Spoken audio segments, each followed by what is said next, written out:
Buktegiko podcastak.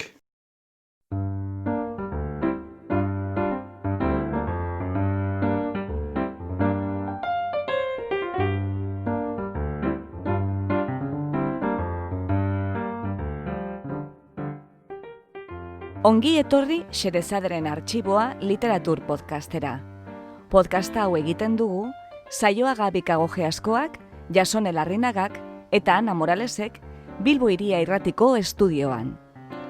Guk bezala, zuk ere uste baduzu munduan gauza gutxi direla hain atseginak nola ipuin on bat patxada zentzutea, gera zaitez gurekin, eta prestatu munduko kontakizunik bikainenez, euskaraz gozatzeko.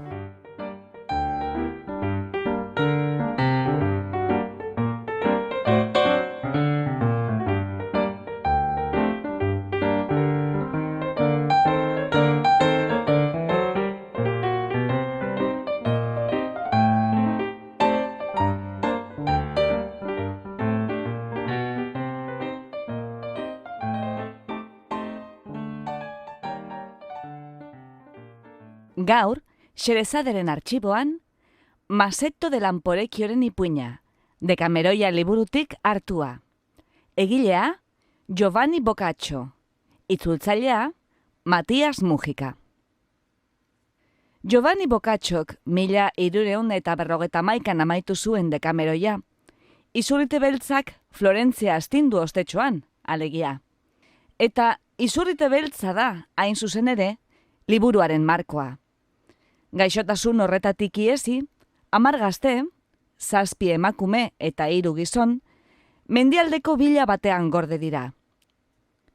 Elkarrekin pasatu beharko duten denbora nolabait arintzeko, gauero elkarri ipuinak kontatzea erabaki dute.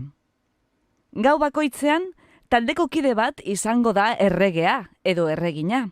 Hau da, berak erabakiko du zeri buruzkoak izango diren taldekideek kontatuko dituzten istorioak. Denetara, 10 gau igaroko dituzte ipuin kontaketan, hortik liburuaren izena. Dekameron hitzak grekoz 10 egun esan nahi baitu. Etxean 10 lagun bilduta daudenez, denera 100 ipuin kontatuko dituzte. Ipuinez egindako ipuin handia dugu beraz Dekameroia. Maitasuna, zuhurtziaren abantailak eta fortunaren goraberak dira ipuinen gaiak. Erdiaroko literaturako idealizazioetatik urrun, Dekameroiko pertsonaiak arruntak dira. Ugariak dira lapurrak, iruzurtiak, adulteroak. Gizakien ikuspegi profanoa da nagusi, eta maitasuna, bereziki maitasun zentzuala, mundua mugitzen duen motorea. Kanpoan izurriteak gizakiak akabatzen dituen bitartean, lagunarte honetako istorioetan, bizi posez eta sentsualitatez betetako jardin bat loratzen da. Erdiaroko balioei burle egiten dien bezala, Dekameroia guztiz antiklerikala da. Elizgizonen izeka azaltzen da nun nahi, eta horregatik, eta sexua naturaltasunez deskribatu eta goraipatzeagatik, inkisizioak liburu debekatuen zerrendan sartu zuen, baina dirudienez oso liburu estimatua izan zen elizgizonen artean. Dekameroiak ikaragarrizko eragina izan zuen Europako literaturan. Esate baterako, haren hildotik eta egitura bera erabiliz, Nafarroako Margarita erreginak Heptameroia idatzi zuen frantsesez. Maitasun, sexu, infidelitate eta pikardiaz betetako 72 istoriok osatua. Dio Boccacciok Dekameroiaren hitzaurrean, erruki diela emakumei, ez baitute ez askatasunik sentitzen duten adierazteko, ez libertaterik gizartean beren giza ibiltzeko. Etxean gordeta egotera kondenaturik, maitasunaren naigabeak jotzen dituenean, ez dute iezpiderik. Gizonek ordea, diosku Boccacciok, bihotzeko minak gozatzeko modu asko dituzte. Paseoak, eiza, arrantza, jokua, irakurketa, zetreria. Emakume maiteminduei eskaintzen die beraz Boccacciok bere liburua, aholkuren bat agian eta divertimendua behintzat emango dielakoan. Guk ez diogu trabarik egingo autorearen borondateari. Eta entzule guztiei, baina bereziki, Andre maiteminduei, eskainiko diegu gaurko atala. Gaur, Xerezaderen artxiboan, Bokatxoren Dekameroitik hartua eta Matias Mujikaren itzulpenean, Maseto de Lanporekioren ipuina, 3. gaueko lehenengoa, nun kontatzen baita, nola Maseto de Lanporekiok mutuarena eginez lortu zuen emakumeen monastegi batean baratze zain sartzea, eta nola moja guztiak lehiatu ziren berarekin oheratzera.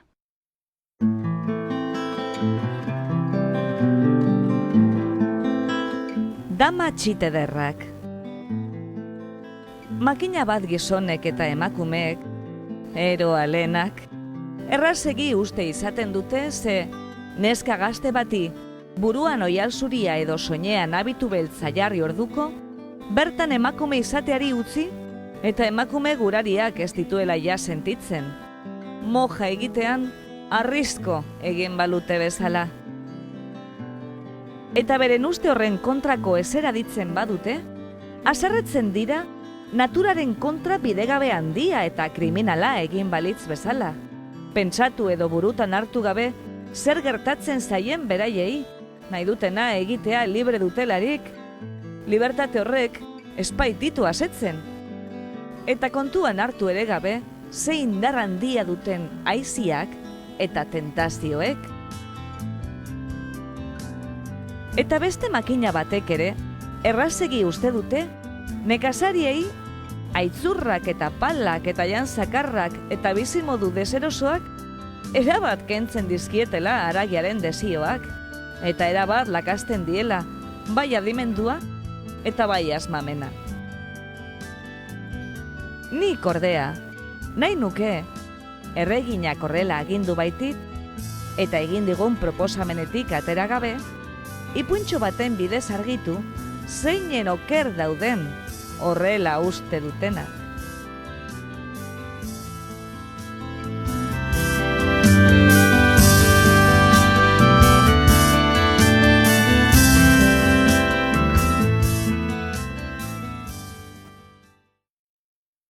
Gure eskualde hauetan, bazen eta bada gaur ere, emakume komentu bat bere santutasunagatik oso famatua. Ez dut izena aipatuko, bere fama den mendrena ere ez gutxiagotzeko. Hartan, aspaldi ez dela, 8 moja eta abadesa bat bizi ziren. Dena gazteak. Eta behin, beren jardin ezinago ederreko baratzea lantzen zien gizontxo prestua, bere soldatarekin kontent izanez, eta mojen administradoreari kontua eskatuta, Lanporekiora itzuli zen, bere jaioterrira. Han, alaiki errezibitu zutenen artean, bazen nekazari bat gaztea eta sendoa. Eta nekazaria izateko, ederra, Maseto izenekoa. Hark galdetu zion ba, non egona zen hainbeste denboran. Gizon prestuak, baitzeritzan Nuto, kontatu zion, eta Maseto hark galdetu zion ze lan egiten zuen monasterioan. Horri Nutok erantzun zion. Han daukaten baratze handi ederra lantzen nuen, eta horrez gain, aldian behin basora joan egur bila. Ura atera eta antzeko lan txikiak egiten nituen. Baina, monjekain soldata txikia ematen zidaten, non osta nuen dirua galtzak erosteko. Eta gainera, mojak dira denak gazteak eta nire irudiko, deabrua gorputzean dutenak, ezin baita ezeraien gustuko egin. Are gehiago, behin edo beste, baratzean ari nintzela, batek esan zidanean. Jartzazu hause hemen, eta beste batek, jartzazu hausean. Eta beste batek aitzurra eskutik kendu, eta esaten zidan. Hause ez dago ba ongi. Hainbeste naskatzen ninduten, non lana utzi eta baratzetik alde egiten nuen. Eta horrela, hau zela, hura zela, enuen gehiago gelditu nahi izan eta hemen naiz. Eta bide batez, haien administradoreak esan zidan, inor ezagutzen banuen lan hartarako onzenik bialtzeko. Eta nik ala agindu nion. Baina, Jainkoak errainak zainduko aldizkio, nik ez baitiot inor lortu ez bidali behar. Nutoren hitzak adituta, izugarrizko gogoa jarri zitzaion Masetori moja haien artean egoteko, goitik bera urtzeraino. Nutoren hitzetatik igartzen baitzion, han berak nahi zuen zerbait lortzeko bidea izanen zuela. Baina antzeman zion ez zuela lortuko Nutori ezer esaten bazion, eta hortaz, ze ongi egin duzun etxera itzulita. Zer da ba, gizon bat emakume artean. Hobe bai, deabru artean ere. 7 6 alditan, berek ere ez dakite zer nahi duten. Baina gero, solas abukaturik, Maseto hasi zen mojekin egon ahal izateko bideak bilatzen. Eta bai baitzekien ongi trebatua zegoela Nutok esaten zuen lan klasean, ez zuen beldurrik hortik utz egiteko. Baina bazekien ez ziotela harrera onik eginen gazteegia eta ederrekia izateagatik. Horregatik, gauza asko pentsatu ondoren, imaginatu zuen. Tokia hemendik oso urruti dago eta inoken nau han ezagutzen. Mutua izateko itxura egiten badut, seguro ongi hartuko nautela. Eta ideia hori gogoan, aizkora soinean harturik, inori esan gabe nora zijoan, pobre baten itxuran joan zen monasteriora. Eta ara iritzi eta sartu zen, eta kasualitatez, administradorea topatu zuen patioan. Eta hari keinuka, mutuek egiten duten bezala, jatea eskatu zion Jainkoarren, eta adierazi zion berak moztuko ziola egurra, behar bazuen. Administradoreak gogoz jatera eman, eta ondoren zenbait enbor jarri zizkion aurrean. Nutok ezin moztu izan zituenak. Eta hark, izugarri sendoa baitzen, berehala pikatu zituen hondarreraino. Administradoreak orduan, basora joan behar baitzuen, berekin eraman zuen, eta han egurra mozteko esan zion. Ondoren, astua aurrean jarrita aditzera eman zion etxera eramateko egurra. Masetok ederki egin zuen, eta hortaz, administradoreak zenbait egunez zeuki zuen behar zituen gauza batzuk egiten. Harik eta halako egun batean, abadesak ikusi eta administradoreari nortzen galdetu zion arte. Eta hark erantzun zuen. Andrea, gizagatxo mutua eta gorra da. Orain egun batzuk limosna ezke etorria. Nik lagundu diot eta behar ziren egiteko batzuk eginarazi. Baratzea lantzen baldin badaki eta gelditu nahi badu, uste dut zerbitzu ona eginen ligukeela. Norbaiten beharra baitugu, eta sendoa baita, eta nahi duena egin baitezake. Eta gainera, zure gazte horiekin broman ibiltzeko kezka gutxi zenuke. Eta abadesak horri. Hori egia esan duzu ala Fede. Galdei esaiozu baratzea lantzen badakien, eta egizu eginala geldiarazteko. Pare bat galtza xarreman, kapote zaharren bat, eta balakazazu, zaindu, emaiozu ongi jatera. Administradoreak esan zuen alaxe eginen zuela. Maseto etzen urruti, patioa eskobatzeko itxura egiten ari. Hori dena entzuten, eta pozik zioen berekiko. Hor barna sartzen banauzue, egundu ez bezala, landuko dizuet, bai, baratzea. Orduan, administradoreak ikusi zuelarik ederki lantzen zekiela, eta keinuka galdetu ziolarik gelditu nahi zuen, hark ere keinuen bidez erantzun zion, nahi bezala eginen zuela. Eta baratzea lantzeko agindu zion, eta egitekoak jarri. Ondoren, Monasterioko beste lan batzuen atzetik joan zen, Masetoan utzita. Eta baratzen lan hartan, eguna joan, eguna etorri, monjak hasi zitzaizkion zirika eta adarra joka, mutuekin maiz egiten den bezala. Eta munduko hitzik krudelenak esaten zizkioten. Ustez, hark ulertzen ez ziela. Eta abadesari, inondik ere uste baitzuen mutuak mingainik ez zuen bezala, bustanik ere ez zuela, ez zitzaion ezer inporta.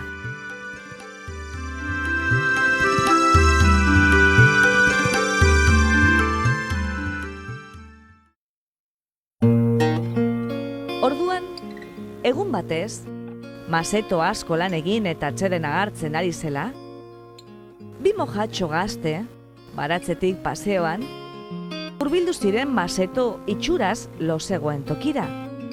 Eta haietako batek, ausartxeagoak, besteari esan zion. Sekretua gordeko didazula uste banu, kontatuko nizuke, maiz izan dudan pentsamendu bat. Agian zuri ere balioko lizukeena. Eta besteak erantzun. Esan zazu konfiantzarekin, zaude seguro ez diodala inoiz inori kontatuko.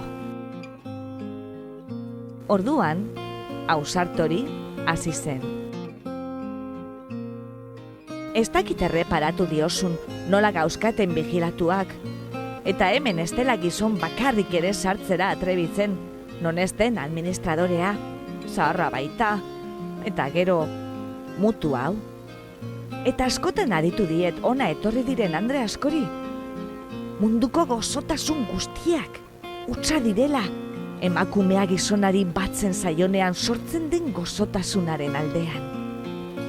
Horregatik askotan gogoratu zait, mutu honekin proba egitea, ia egia den, ezin baitugu beste inorekin egin proba, eta hura munduan denek eta hoberena baita horretarako, espailezake naita ere ezer konta. Ikusten duzu nola den gaxte tontua, zentzua sartu baino lehen handitua. Pozik arituko dut, zer iruditzen zaizun hau. Aiene, esan zuen besteak. Zer diozu, ez aldakizu jainkoari, eskaini diogula gure birjintasuna. Bah, esan zuen besteak. Zenbat gauza egintzen zaizkio egunero jainkoari, eta bakarrik ere ez konplitzen. Guk eskaini badiogu, iraditzala beste bat edo batzuk agindua konplitzeko. Eta lagunak orduan. Eta izorra gelditzen bagara, zer gertatuko da? Orduan besteak. Etorri baino lehen gogoratzen zaizu gaitza. Hori gertatzen denean, orduan izanen da denbora hartaz pentsatzeko. Mila modu izanen dira inoiz ezer jakin ez dadin, geuk ezer esaten espadu. Hori aditurik, besteak, bere lagunak baino are gogo gehiago baitzeukan, gizon bat ze animalia klase den probatzeko, esan zuen. Konforme, nola eginen dugu? Eta besteak. Ikusten duzu arratsaldeko 3 jotzeko daudela. Uste dut, gure mojalagun guztiak, lo daudela gu ezik.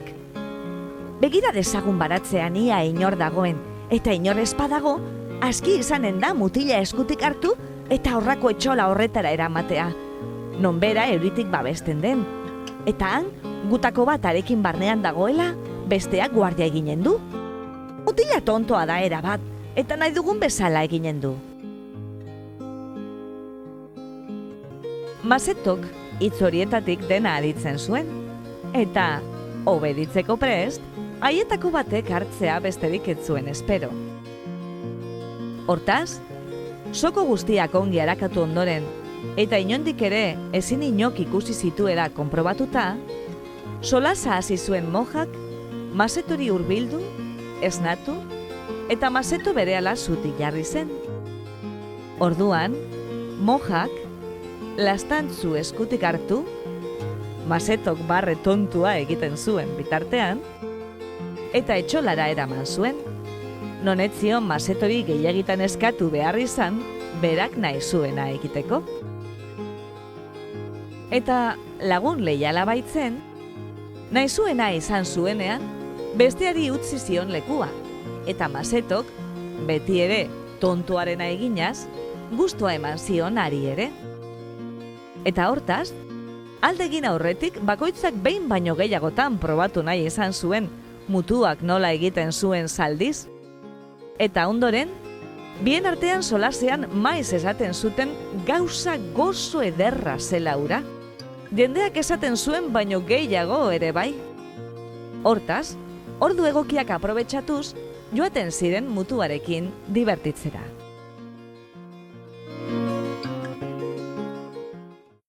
Gertatu zen egun batez, haien lagun bat, bere gelako lehiotxo batetik kontuari antzemanik, beste biri erakutsi ziela. Eta lehenbizi pentsatu zuten abadezari salatzea. Baina, gero, iritzi aldatu eta elkar adituta, Masetoren saileko parte bat hartu zuten, eta haiei, gainerako hirurak ere erantzi zitzaizkien, hainbat bidetatik eta hainbat unetan. Azkenik, abadeza, gauza horietaz oraindik konturatu gabea baitzen, bero handiko egun batez bakarrik baratzean zebilela, Maseto topatu zuen, zeinak gauean gehiegi zaldi zibilita, leher eginda gelditzen zen eguneko edozein lanekin. Luze, almenondro baten itzalean etzan dalo. Eta haizeak aurreko arropa jasotzen baitzion, dena agerian zeukan. Ura ikusirik, Andrea abadezari, bere burua han bakarrik ikusita, bere mojatxoei bezalako gogoa jarri zitzaion, eta Maseto esnaturik berekin eraman zuen gelara, eta han egun askotan euki. Ordu arte besteengan deitoratu zuen gozotasun hura behin eta berriz probatuz, gainerako mojen atzekabe handirako. Maseto espaizitzaien etortzen, baratzea lantzera.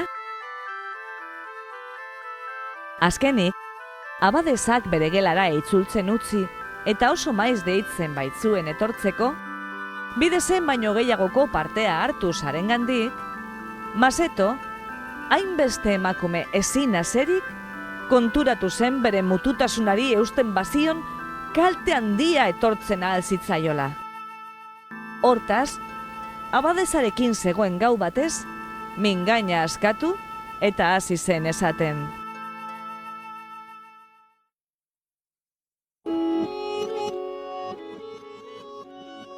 Andrea, fama da oilar bat dazki dela 10 oilorentzat, baina 10 gizonek doi eta nekez ase dezaketela emakume bakarra. Eta nik berriz 9 eman behar kontentu. Ezin nuke inolako moduz iraun. Are gehiago, orain arte egin dudanak, ezer egiteko gauza ez naizela utzi nau, asko naiz gutxi. Eta hortaz, edo jainkoaren bakean joatera usten nauzu, edo konponbideren bat bilatzen diozu kontu honi. Andreak, ustezko mutua hizketan adituta, erabat trublaturik esan zion. Hau zer da? Esan zinen ba mutua. Andrea, esan zuen Masetok. Hala nintzen, baina ez jaiotzez, baizik eta hitzak enduzidan gaitz baten ondorioz. Eta gaurko egunean, lehenbiziko aldiz sentitu dut bihurtu zaidala hitza, eta eman ala esker ematen dizkiot hortaz jainkoari.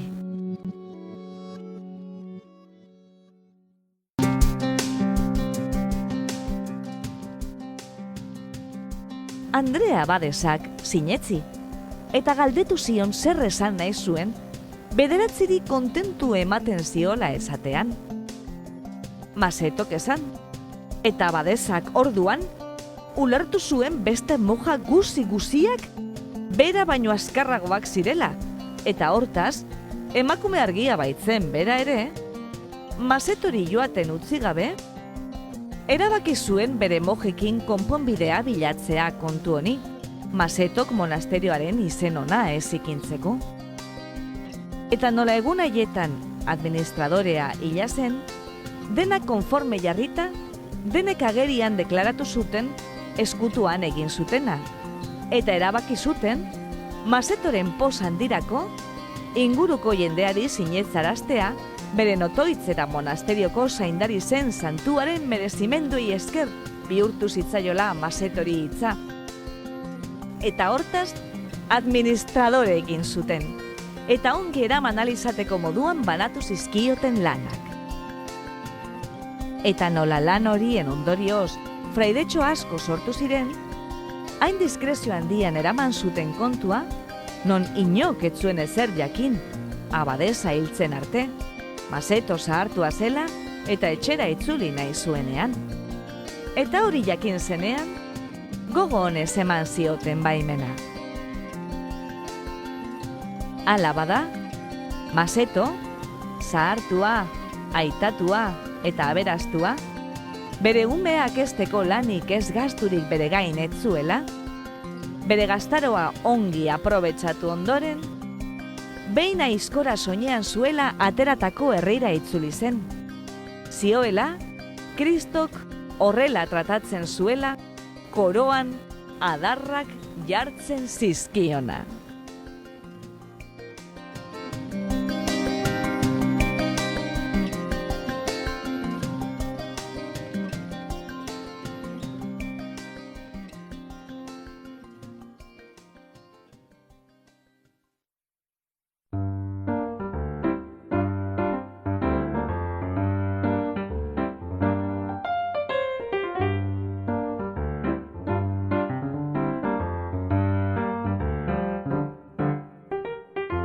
Xerezaderen artxiboko beste atal bat entzun duzu. Gure doinua da Charleston Behind the Attic Door, Dance of the Winds taldearena. Efektuak Freesoundetik hartuak dira. 3 www.freesound.org. Podcast hau egiten dugu Saioaga Bikagoge askoak, Jasone Larrinagak eta Ana Moralesek Bilbo Hiria Irratiko estudioan. Mila esker gurera hurbiltzeagatik. Gustura egon bazara, etorri hurrengo batean berriz ere, Xerezaderen artxiboa literatur podcastera. Laster arte!